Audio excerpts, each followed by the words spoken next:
அன்பான சகோதர சகோதரிகளே, நல்லா இருக்கீங்க தானே?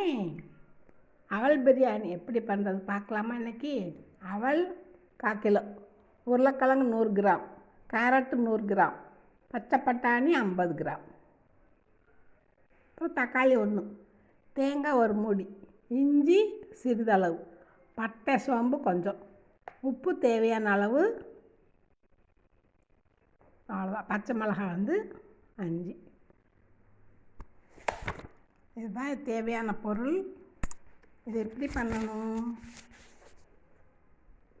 ஒரு பாத்திரத்தில் வெந்நீர் வச்சு நல்லா இறக்கி அதில் அவலை நல்லா கழுவி போட்டுருங்க.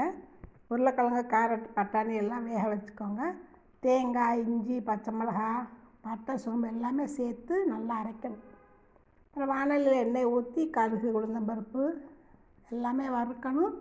தக்காளி பழம் எல்லாம் போட்டு நல்லா வதக்கி, அவலை போட்டு வதக்கி, அரைத்த விழுதையும் போட்டு கிளறி, உப்பு போட்டு நல்லா கிளறி இறக்குங்க. இதுதான் அவல் பிரியாணி. எல்லோரும் பண்ணி சாப்பிட்டு பாருங்கள், எப்படி இருக்க சொல்லுங்கள். பார்க்குறவங்க கேட்குறவங்களுக்கெல்லாம் நன்றி கலந்த வாழ்த்துக்கள். Thank you, good bye. அடுத்த ஒரு நல்ல பதிவில் சந்திக்க